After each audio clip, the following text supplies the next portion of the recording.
Hello! Welcome to another episode of Todd Plays Video Games. Today I'm going to be continuing my tutorial series on AI Dungeon. I am recording this on 5/27/24. 5 is January, February, March, April. May 27th, 2024. So if you're watching this a long time in the future, things may have changed quite a bit because AI Dungeon is always innovating, and that's actually something we're going to talk about a little later on. But first, let's begin at the beginning. We're just going to hit play on our little $10 level account. I'm going to say quick start. We're going to quick start something new, and we're going to go over some of the more advanced settings this time. Let's mix it up. I'm always doing fantasy. Let's do a zombie one. Let's do zombies this time. Let's be a survivor. We're a survivor with zombies. I'm Zach. Zach the zombie dude. I thought it was gonna come up with another Z. Okay, so here we are. You are Zach, survivor trying to survive in the world filled with infected zombies everywhere. You have a pistol and a backpack, blah, blah, blah. The sound of shuffling footsteps in the back. The store. I skipped over some stuff. It doesn't matter. It's fine. The store is dimly lit. Dust particles dancing in the beams of sunlight that manage to pierce the dirty windows. Shelves, mostly empty, line the walls with a few cans and bottles scattered about. A cash register sits on the counter, its drawer hanging open and empty. As you move deeper in the store, the shuffling grows louder. Okay, so let's talk about this thing over on the right-hand side of the screen, where we have... So last time we did a lot of the stuff here in the Adventure tab. Adventure, where you do author notes and story cards and things that are especially important if you want to create a scenario, or if you just want to play this game for a long time and tweak the way that the writing is done and whatnot. Today we're going to hit the Gameplay tab, and we're going to go over the more advanced settings. So first of all, right here, story generator. This is a big one. This is the single most important deciding factor, I guess, in how the AI writes your stories. Each of these represents a different LLM, a large language model. So what is a large language model? ChatGPT's got their own large language model, and Microsoft took a large language model and it's tweaked, I guess. They call it Wizard for this. Facebook, or now it's called Meta, I guess, has come up with their own large language model. The large language model is an AI program, and they call it large language because the AI program has been taught on a large amount of writings that have language in them, I suppose. But anyway, so they take an AI and they say read 1,000,000 books, and then that's how it learns how to write things. It reads 1,000,000 books, and now it's a good writer. It's the same way humans learn to write in real life. Read a bunch of stuff and then try to write stuff that's as good as all that stuff you read, basically. There's more to it than that. There's more to making a large language model than just giving it a million books to read, too. But that's the basic idea. So different ones are going to be of different quality. Different models have read more books or different kinds of books. And there's a lot of other programming and tweaking that goes into it besides just the number of books it reads. So what do we have as options? We have Mixtral. Mixtral is the one that I have recommended everyone start on. I believe it is the default one. Mixtral is a good all-around story generator, or AI large language model, or whatever you want to call it. Mixtral is good general purpose. It's kind of good. It's kind of medium at everything. So I think it makes a good one to start out with. Mixtral also, if you pay the higher monthly payments, so you're on the higher tiers, Mixtral is able to have a tremendous amount of context, which, if you remember, context we talked about in the last video is the amount of stuff that the AI can remember. So the more context you have, the more of the story it's going to remember, and the more its outputs are going to make sense. It's going to remember things that are happening and be on track. So that's a really good thing about Mixtral if you're paying the extra monies. I don't know if you got to be on the $50 a month tier to get the 32,000 contacts that Mixtral is capable of, but you gotta be more than the $10 a month tier. I know that much for sure. So what else do we have? We have TIE Fighter. The TIE Fighter AI is before I say anything else, let me just say a lot of this is personal preference. If you go to Reddit, you go to Discord, and you say, what's your favorite model? Different people are going to have different answers. So really the best thing for you to do is to use a different one for a while, see how it works out, see how you like it personally. Try them all out, and get a feel for which ones are your favorite. TIE Fighter is more creative, I feel like, more inventive. It does crazier stuff, but it also is more likely to do things that don't make sense, in my opinion. So I tend to use TIE Fighter for a little while, and I think, oh, this one's so good, and then it eventually goes off the rails, and I'm like, oh, it's not, it's messing up, and then I switch to something else. Um, so I'm real hot and cold on TIE Fighter. Sometimes I like it a lot, and sometimes I get tired of it. And lately, it seems like it's been buggier than it used to be. So I don't want to take that with a grain of salt. But I have had some very good individual responses from TIE Fighter. Sometimes it does something really cool and unexpected, and that's its strength.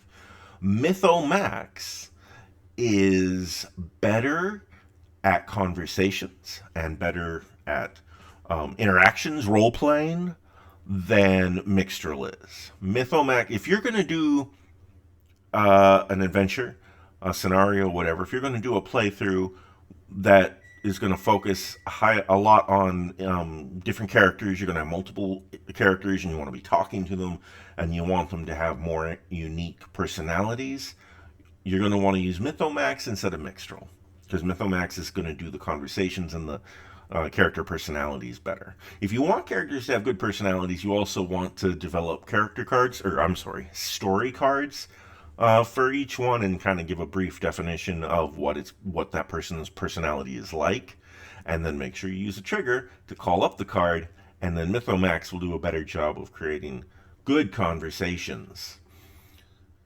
So there we have. Mixtral is a good all-arounder. Mixtral kind of does everything medium. Mythomax excels at conversation.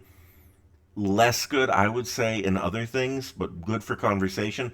TIE Fighter is very creative sometimes, and sometimes not so good, and sometimes very good. And it sounds like I'm being lame on TIE Fighter. I'm down on TIE Fighter. Try them all out. Some people love TIE Fighter more than all the others, so it's personal preference. ChatGPT deprecated, Griffin deprecated, Dragon deprecated. All the deprecated ones I'm not going to talk about because they're on their way out. They're getting rid of them, so why talk about them? They're going away.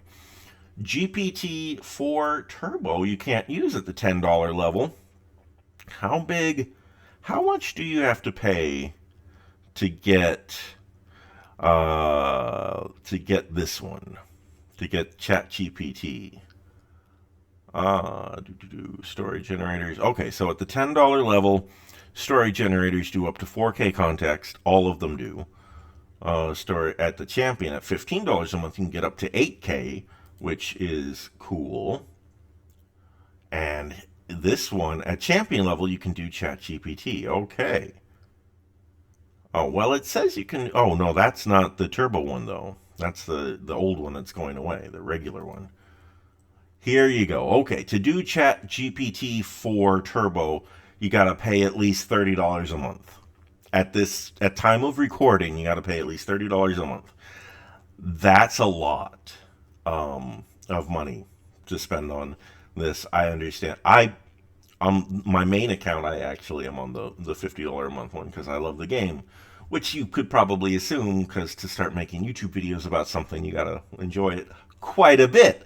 So, but $30 a month is a lot to spend. I get that, but $30 is at the time of recording the minimum you have to pay to get access to the GPT-4 Turbo, and even then, you only get 250 tokens per credit. So, whew, that's a lot. That's a lot of money for only 250 tokens of context. It's very short, very short. Okay, so those are the different those are the different tiers that you can get, and as you get the different tiers, you unlock different story generators like GPT-4 Turbo. So here's the thing: GPT-4 Turbo is very expensive. It is very good. It's very good. It is the best just writer of all of them.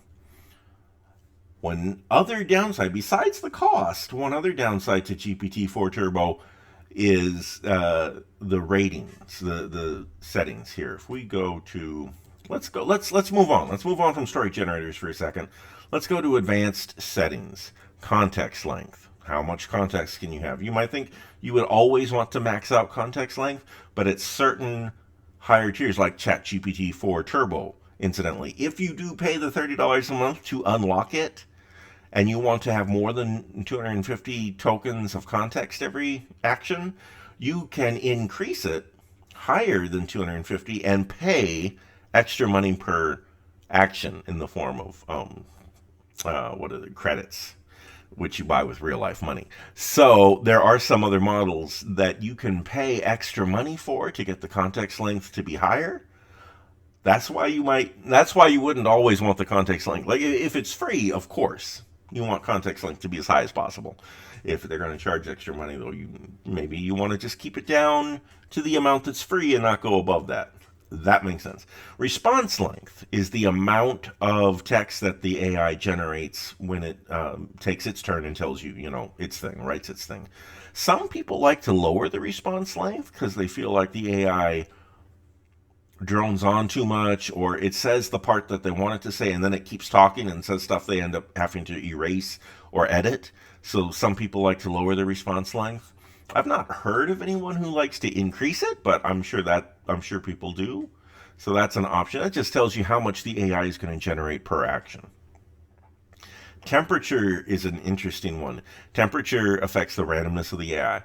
That doesn't just mean that every time you hit retry, if you have a higher temperature, it'll be more different every response. Temperature affects how much the AI chooses from. Like, if you want the AI to be more surprising, to be more clever and interesting, to come up with things that it wouldn't normally come up with, you want to increase the temperature. You want to increase the temperature and basically tell the AI, get a little nuts. Be creative. Come up with wacky stuff. So a lot of times I'll set the temperature to be about 1.2 on any language model I'm using, just because I like that. I think it does better there. With any of these settings, when you change them, there's a reset back to the default button that you can click to go back to whatever the default was. If you change the temperature too much or these other settings too much, you can get to a point where the AI starts talking gibberish and doesn't make any sense. If that happens, you want to go back in here and hit the reset button. Like if we set temperature all the way up, it's going to warn you that this is crazy, and also it's probably going to do nonsense. So you want to hit reset and put it back down to normal. Top K is the amount of options, I guess, the amount of words or tokens that the AI considers. So if you set the temperature really high, it comes up with a whole bunch more stuff. And if you set the top K really high, it doesn't filter out as much stuff just right off the bat. It will consider more of the crazy ideas it came up with, if that makes any sense. So really, if you're going to change the temperature to 1.2, which seems like a good number to me, you want to change the top K to maybe somewhere around 200, so that you get that, so you really get the full randomness that you're looking for. Those are the settings I like. I set temperature at 1.2, top K at 200. And you can click right in here if you want to type in the exact number that you want. Bam, 200. Okay, top P I don't entirely understand, and I never change it personally. Feel free to mess around with it if you want. You can mess around with all these things. Everybody has a different idea of what numbers work best for them, what they like the best. So go in here and play with them. If you don't like it, you can always hit erase and change the numbers and try something else. Okay, so that's the advanced settings. Safety. Now this is I put a pin in the talking about ChatGPT 4 Turbo because I wanted us to get to the AI safety setting. This is where you tell it basically, do you want G rated, all audiences? That's safe. It's not going to have much violence. It's not going to have much, you know, adult situations. It's not going to have, I don't know if it'll even do any cursing. That's safe. Safe is going to keep everything very G rated, very, Disney cartoon kind of stuff. So if you're a younger person, or if you just, sometimes every once in a while the AI can come up with something that's kind of out of left field. And if you want to rein that in and not risk it coming up with something out of left field that is for adult situation type stuff, then you might want to set it to safe. Whatever. Moderate is more like your PG-13. It's going to have some adult situation stuff. In my experience, moderate will usually kind of fade to black when things get real spicy. Moderate will have some violence, some blood and guts and gore. It's in the middle. And then mature. If you set it to mature and you got to say you're over 18, yes, I am. Then you get everything. You get smut. If you want smut and you set it to mature, you can get smut. And violence and descriptions of gruesome decapitations with blood pooling on the floor. If you're on mature, you can get all the sex and violence that you want. For the most part. It does restrict a certain type of adult situation where one of the people involved is not an adult. And it is good that it filters that out, because we don't want that. Even if you were gonna immediately hit erase to get rid of it, don't even want that showing up at all in the first place. So mature gives you pretty much everything, though. Between two consenting adults, oh yeah, go to town, just all the stuff. Anyway, that said, the mature rating depends on the story generator. ChatGPT 4 Turbo, all the ChatGPTs are made by OpenAI, and they filter their AI large language model. So when you use the ChatGPT 4 Turbo, it doesn't even give you the option to set mature, actually. When you're on ChatGPT 4 Turbo, if you're on mature, when you set it to Turbo, it'll say, or when you set it to ChatGPT, it'll say, do you want to set it to moderate? Because if you don't want to set it to moderate, we can't use this model. So you got to go back to moderate with ChatGPT. So that's one of the downsides to ChatGPT, if that's what you want. If you want the mature stuff for adult audiences, whether that's the super duper violent stuff or adult or whatever it is you want.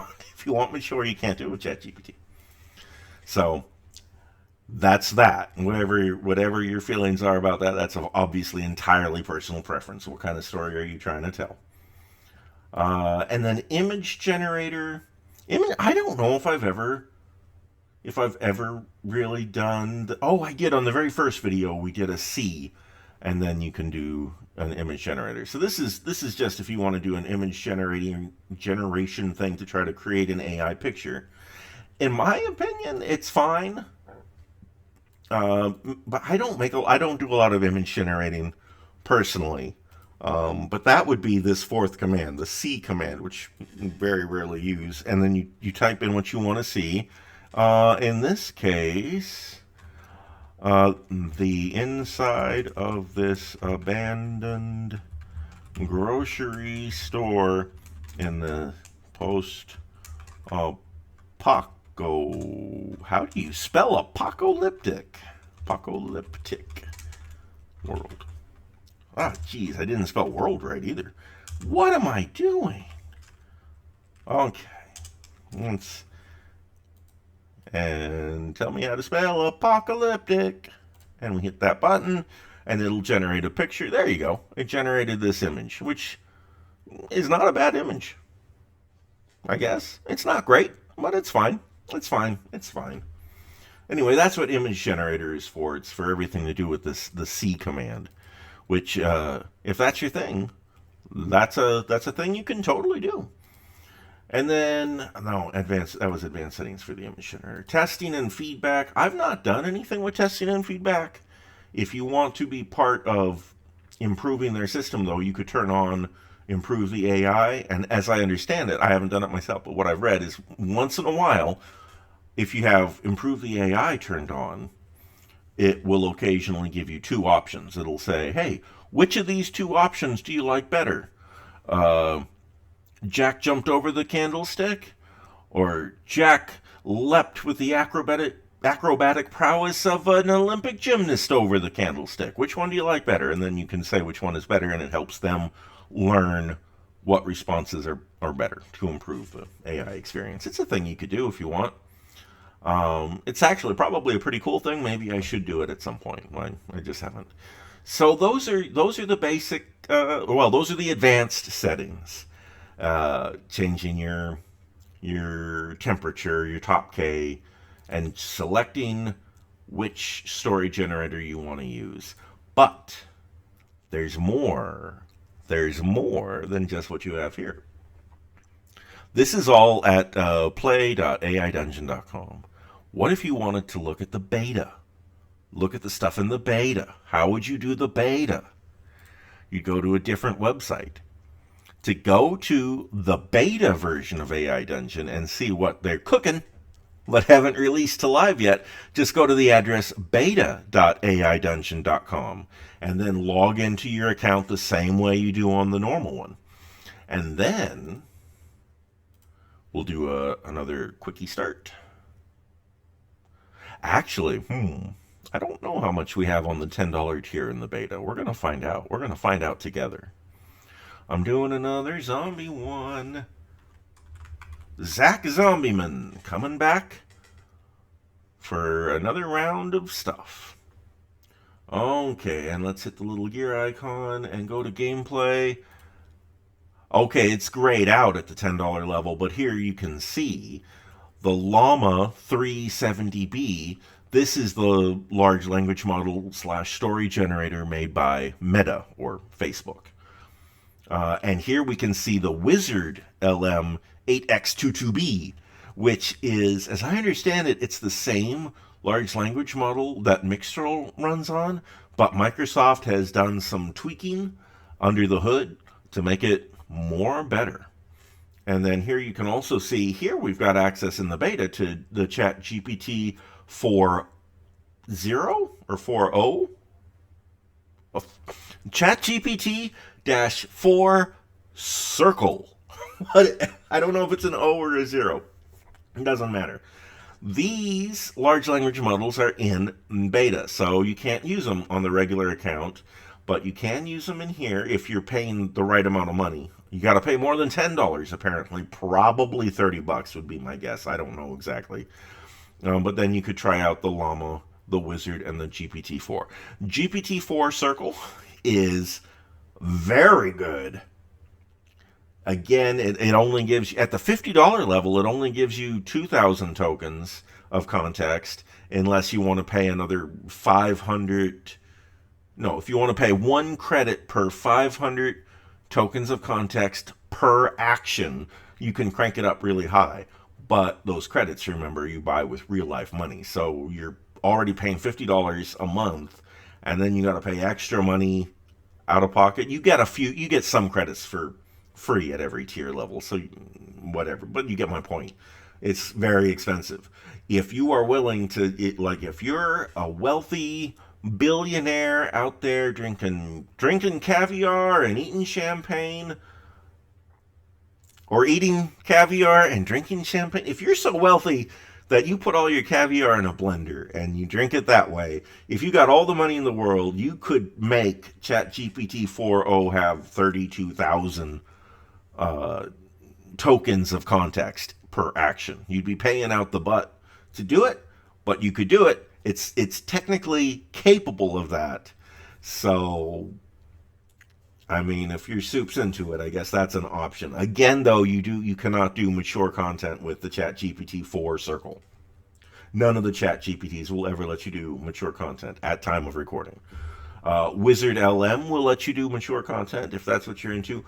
The Llama one by Meta does let you set it to mature, but every once in a while, it'll just suddenly say, I cannot generate mature content. Like, you'll be like, I hold the lady's hand. You'd be doing something more than that, but this is the example I'm going with. You'll say, I hold the lady's hand, and it'll say, I cannot generate mature content. Do you want to do something else? So, but word on the street is that Llama is supposed to be able to do mature content. So that maybe that's just a little bug, a little bugginess that, and that's part of why it's still in beta. It's not on the live service yet for whatever reason. So anyway, if you come into the beta, you can do these things. If you pay enough money and come into the beta, you can access large language models that you don't have on regular. You also get the memory system. At time of recording, the memory system is pretty much brand new to the beta. I don't know when it's going to come to the live system. The memory system is pretty cool. As you do your adventure, it basically keeps a summarization, a running synopsis of your overall story that it processes. But it takes however 10,000 words you've done, and it just writes a quick little summarization, so it's very short. And it can't keep track of the 10,000 words you've done, but it'll keep track of the little short summarization it's got, which is enough to let it remember the main points. If 10,000 words ago you said, I'm going to start a quest to go kill a dragon, it won't remember that in the regular, but the summary will remember it. So it can help keep your story on track. And the memory bank, it automatically says like, Zach just had his left arm eaten off by a zombie. So I'm going to make a memory saying Zach's left arm is missing because the zombie ate it. And it'll help it remember the fact that you're missing your arm, which is a thing that in the old system, or what is currently on the live system, you would have to manually put that into something, story card or author's notes or something to make it remember. And now this has a system that'll do that automatically. So the memory system is very cool. It'll come to live at some point. If you're watching this, a month from now, it may already be on live. But right now, this is something you can only get access to in the beta. And you'll notice I can access it even at the $10 level. I can turn on the memory stuff because that's available to everybody in participating in the beta. And let's see, all model settings are sensitive. At one point, these advanced settings like temperature and top K were not everyone could access them. I think maybe now everybody can access them. So maybe this isn't part of the beta anymore. But anyway, so that's one of the memory right now is the big thing about the beta. So if you want to use some of the other models, and if you want to use the memory system, hop in the beta at beta.aidungeon.com, log in with the same account you use on the main page, and there you go, Bob's your uncle. And you have access to all the same adventures and scenarios and everything that you have on your regular account. It just also gives you action to the cool things that are in beta. And what is in beta is changing all the time. A month from now, Llama and Wizard will probably be available to regular users, if you pay enough money, I should say. And the memory system hopefully will be available to regular users on the live account as well. But they're probably going to have other things that they're testing in the beta at that point. So if you really want to get, super duper into this, it's worth going to beta.aidungeon.com and seeing what fun things they may be testing out that they haven't given you yet over on the live account. So, look at all those things. So I think that's about it. It covers all the advanced settings, covers the different story generators. I think we've talked about just about everything now. Like I say, all those advanced settings, play around with them. Change the story generator. You can change the story generator on the fly. You can literally take an action with one story generator with Mixtral on, and maybe you don't like it. You can hit erase, go into advanced settings, set it to TIE Fighter, hit continue or retry if you haven't erased it, and see what this one comes up with. In fact, that's a good trick. If you get into a situation like if you're using TIE Fighter and it does go off the rails and it doesn't make sense anymore, hot swap it over to Mixtral or Mythomax and retry your turn or erase it and take a new turn. And it will usually get back on track. And then after you take a few turns on this other LLM, you can switch back to TIE Fighter if you want. And usually it'll be back in business. But you can hot swap, change it on the fly. You can change the top K and top P and temperature on the fly as well. Just play around and see what it's all like. Anyway, I think that's everything. And really, as of time of recording, I've told you everything I know about AI Dungeons. So I guess for now, this is going to be the last of my little tutorial videos. You know as much as I do. That's not saying a lot, but here we are. Thanks for watching. We'll play again soon. Thank you and good night.